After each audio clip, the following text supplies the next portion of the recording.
ವಿಜಯಪುರ ಶಾಸಕರಾಗಿರ್ತಕ್ಕಂಥ ಬಸನಗೌಡ ಪಾಟೀಲ್ ಯತ್ನಾಳ್ ಅವರು ವಕ್ಫ್ ಬೋರ್ಡ್ ಪ್ರತಿಭಟನಾ ಒಂದು ರ್ಯಾಲಿಯಲ್ಲಿ ಅವರು ಮಾತಾಡುವ ಒಂದು ಭರಾಟೆಯಲ್ಲಿ ಒಂದು ಹೇಳಿಕೆಯನ್ನು ಹರಿಬಿಟ್ರು.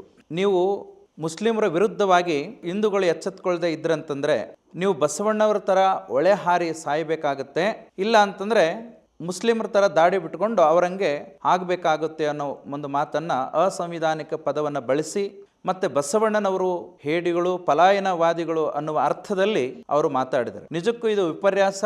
ಆ ಬಸವನಗೌಡ ಅಂತೇಳಿ ತಿಳ್ಕೊಂಡು ಹೇಳೋಕ್ಕೆ ನಮಗೆ ಆಗ್ತಾ ಇಲ್ಲ, ಎಡವಟ್ಟು ಯತ್ನಾಳ್ ಅಂತ ಹೇಳಬೇಕಾಗ್ತದೆ. ಬಸವಣ್ಣನವರ ಬಗ್ಗೆ ನೀನು ಮಾತಾಡ್ತಕ್ಕಂಥ ಯಾವುದೇ ನೈತಿಕ ಹಕ್ಕನ್ನು ಉಳಿಸ್ಕೊಂಡಿಲ್ಲ, ಬಸವಣ್ಣವರಿಗೆ ಕ್ಷಮೆ ಕೇಳಬೇಕು.